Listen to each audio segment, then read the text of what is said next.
everybody, welcome to Workforce Gaming. I'm Brad, here with Doug. Hey.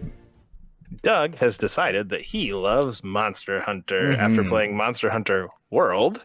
So, of Yes. course, he naturally moved on to the game that's been all the craze this year, Monster Hunter Rise. Yeah.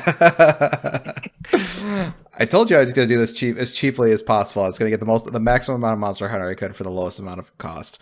And I think I've been doing that successfully. Well, there you go. So, I still know nothing about Monster Hunter. So, That's is fine. this just a follow-up to World? This came after it? Like, how does Monster Hunter work in terms of continuity? So it's super interesting. Okay, so this is Rise is super interesting because it made me understand what Monster Hunter like actually is. Just for some context, so Monster Hunter World it is Monster Hunter obviously, but it's kind of like the persona of Monster Hunter games. Like Monster Hunter is what I found out with Rise is actually a super hardcore portable game series. And any Hmm. weirdo stuff I was thinking about with like Monster Hunter World that like didn't make sense to me suddenly made sense in Rise because I was playing on a Steam Deck. I was like, why do I have to do all this item and management stuff? It's like, well, actually, it's super fun if you're only gonna play for 10 minutes, do your like your little item and management stuff, and then go out. It's like, why are the fights like 15 minutes and then I'm done? And then why am I collecting all this stuff? Like for whatever reason, those sort of mechanics work so much better in a portable game.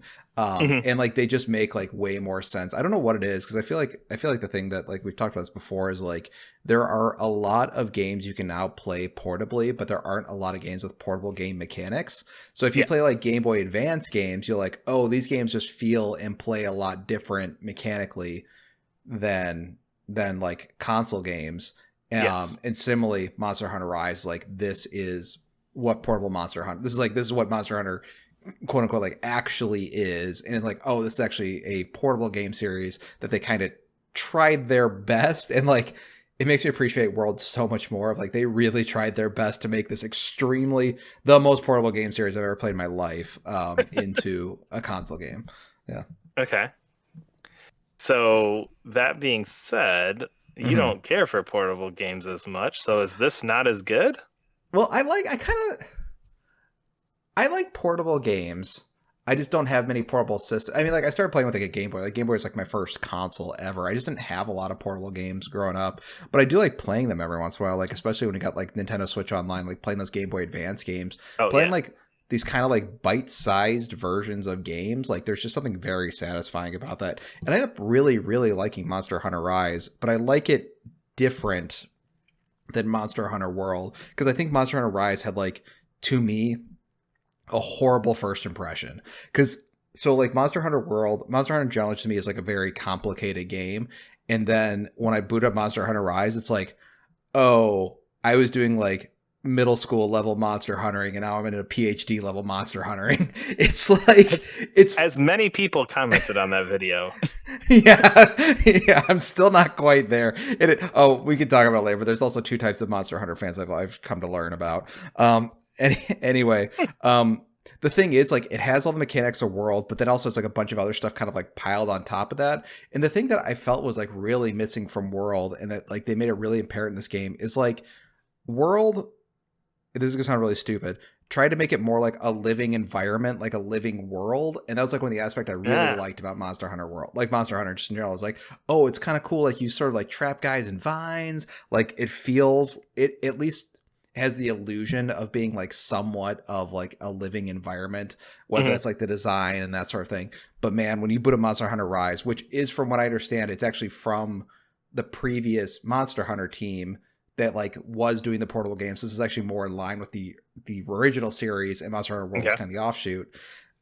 It's just like this world exists for you to get materials to make armor, to then get more materials to get more armor. Like there's no like the monsters don't feel like alive. The areas all feel like just like arenas. Everything feels like it feels extremely arcadey. Before Okay. I really got into it, it felt like I was describing it felt like doing paperwork for playing an arcade game. But and I like it really put me off at first, but like just like as I was like playing it like on I was playing on Steam Deck the entire time. Like there is something like super nice about just like dropping in for 15 minutes, doing your sort of like dailies. I know like people like, do you do your dailies Yeah. and you kind of like turn off? It just fits that mold just like absolutely perfectly. It's like legitimately maybe one of the best Portal games I think I've ever played.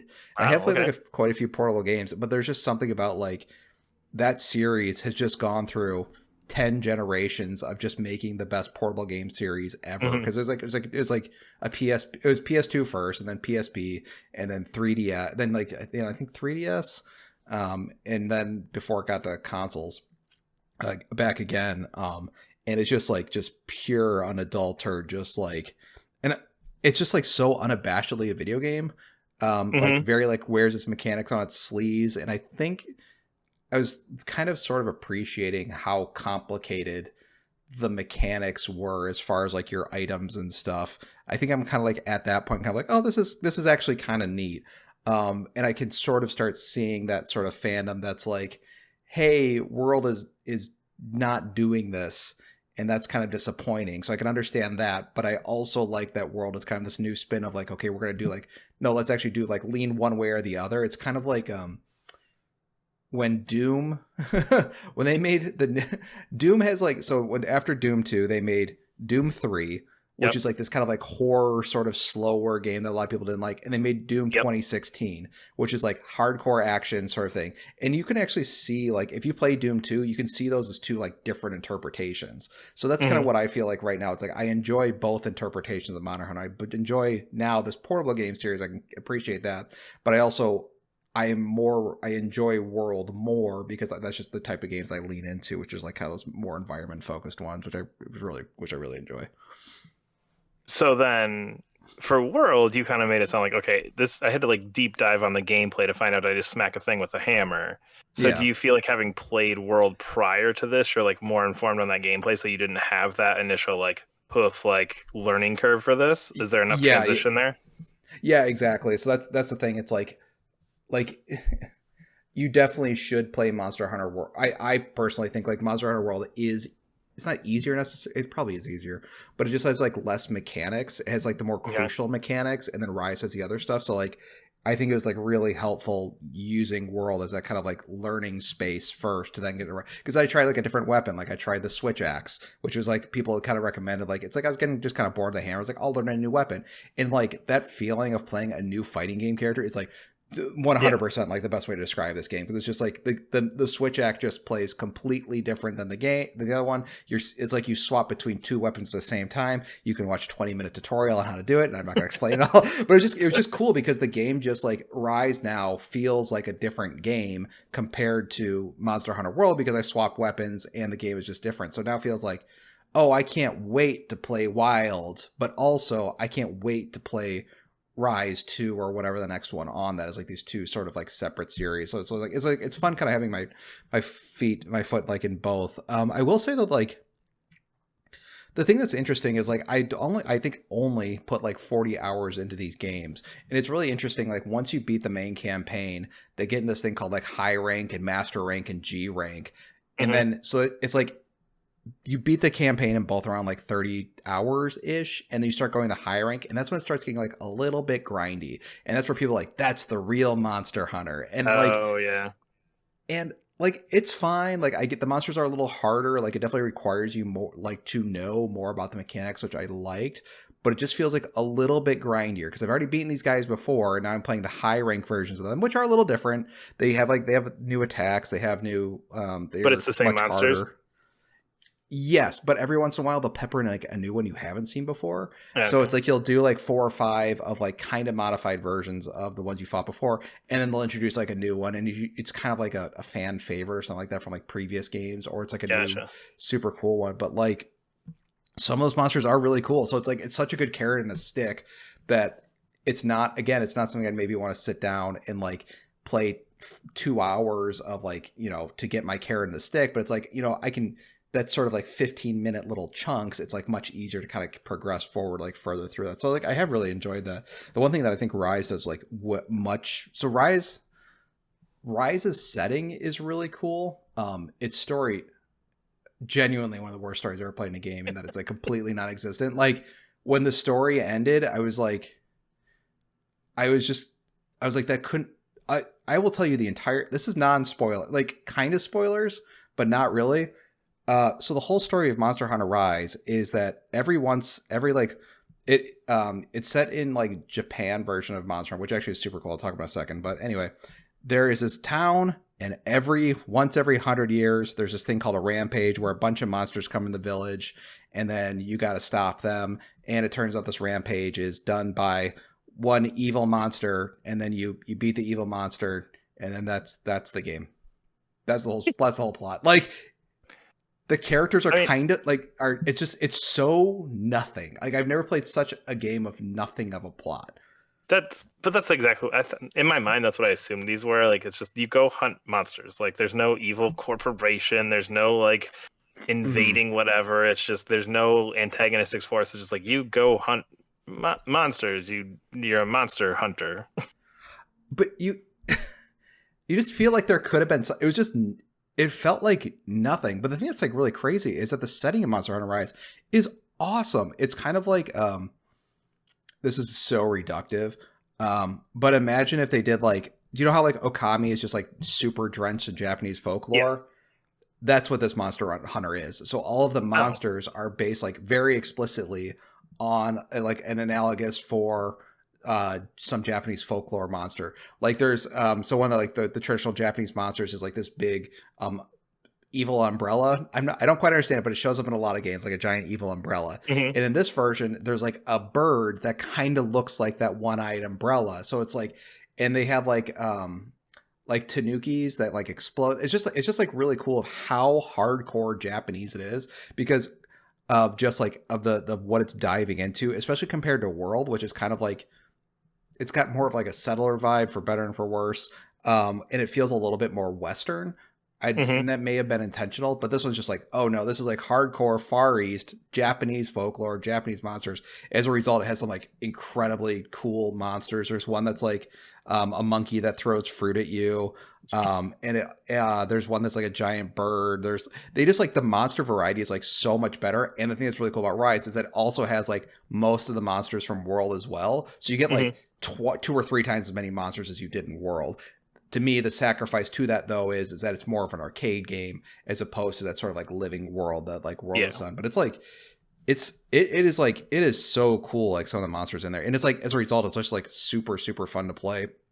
The thing that's like, this feels like, I always call them Dorito games, where it's like no calories.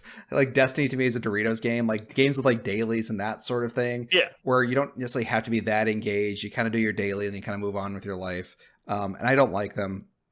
But the thing with like Monster Hunter, it's like the game's like pretty difficult. So it's like it's like a Dorito game that you have to be like actively engaged in. So it's like, if I'm going to fight this monster, I actually need to like hide in some part of my house because I can't pause it. So I got like 15 minutes to like take out this monster, and I actually really need to focus. And like, so I mean, it kind of feels like Souls. It's like bite-sized Souls adjacent. And I know it's not the right, because like I know they came out before, blah, blah, blah. But that's just like, because I came into Souls first before these. But it just feels like, okay, you got 15 minutes to play like like a Souls boss. Like, okay, sure, I could do that in 15 minutes. So it's just cool, like how engaging it is. The one thing I do want to say though is like the fan base. And I did kind of mention this in one. It's like, it's funny the different types of Monster Hunter fans I've run into since we've like started this journey. Many of which you can find in the comments. No, I'm gonna be very nice about it. So Monster Hunter it's very funny because there's 2, and this is not, I promise I'm not gonna get mean or anything about this, but there's like 2 parts of the fandom. Like one is like this sort of like, it's all very welcoming. It's like a much more welcoming fandom than like I've expected. And there's one of just kind of like, do what you want, that sort of thing. But then once you start getting like those high rank, G rank players sort of thing, it's like, oh no, there's like a correct way to play this game. And like, here's the thing we have to do with your armor sets and stuff. And like, I did kind of want to play in that part a little bit, but it just took too much time. It was like too much grinding. But I was like, the thing that I was like enjoying is like, oh, it's really cool that I can put 20 to 30 hours in this game, kind of get like this part of the game that I was like enjoying, and it's like, oh hey, there's this other part of the game I haven't really touched or unlocked yet that has this whole other fandom associated with it. And it was kind of fun because I got Monster Hunter Rise and the expansion pack. The reason I'm talking about Rise is because I got like I think I got 40 hours into Rise, And then I realized I've still like maybe 10 hours away from actually unlocking the requirements to even unlock the That's expansion pack. insane. It is insane. And that's like the expansion packs are for like the hardcore players. So like I'm like working my way towards, even though I've beaten the game 5 or 6 hours ago, I'm still working my way to meet the requirements to get the expansion pack stuff. So it's just like, it's really cool that this game can have those fans who maybe, I don't think it's a shallow level, because it's like I was still doing quite a lot within that, like that campaign mode and maybe a little bit of high rank, versus the people who then can get really into it. And it is, I can see that's why you're seeing a lot of the, not complaints, but a lot of, maybe not even infighting, but just like the way that people prefer to these games. I like that sort of, it's cool to me that you had to put on the armor of the monsters and it just looks neat, and you get to go this. Well, versus the player's like, oh no, you need to build your armor set this way very specifically because the monsters you're fighting much later are going to be a lot harder. So it's just like a really interesting game and fandom associated with it. I mean, you've talked about it like a fighting game before, and I feel like that's every fighting game. It's Yes. like, I want to play through the story mode as every character and be done with this game. Yeah. You would like to pick your one character and play only as that one character for the next 50 hours. Yes. And that's fine. Yeah. You do you. I just want to go through every character's arcade mode, play with them for a little bit, go, ooh, that's fun. I like that. Ooh, don't like that, and be done with it. And I think that's kind of the same thing you're getting here, where it's like, I just want to go kill some big monsters and have a good time. And oh no, I am going to invest in this thing. And this is going to be the thing that I'm going to put 100, 200 hours into to get those top rank bosses. Yeah, and the thing I think that's disappointing to me about Monster Hunter is that the reason it takes to get 200 hours good into it is because it takes a lot of grinding to get the right armor sets and stuff. I do wish it was easier to get that so I could play in that world a lot better. Like, to me, it's fun figuring out the puzzle of what armor I need to get to fight this particular boss or what weapon. Yeah. I don't think it's particularly fun spending tens of hours to then build that armor of doing things I've already done to then figure out the puzzle. And that's the thing I struggle with this game. And it happens with like a lot of games, like hardcore games especially, where it's just like, part of, or like Diablo or anything else, it's like there's a grind associated with all these games. And I was like, actually, I do wonder if these games would be better without the grind. But then apparently they did that in Wilds and everybody got pissed off. So I don't know. Well, we'll find about that soon. We'll find out in Wilds. Yes, exactly. Yeah, in another month from now when you finish up Wild. And everything will be titled This, Not Wild. So, forever and ever. And then Monster Hunter Wilds finally actually the one that people are playing. Because I'm definitely doing Iceborne after this. Look forward to that, I guess. We're only a few years behind, guys. Yeah, exactly. Yeah. We are Workforce Gaming. Subscribe to our channel. Leave a comment below. There's a link to Sports and Coffee as well. We'll see you later. Bye.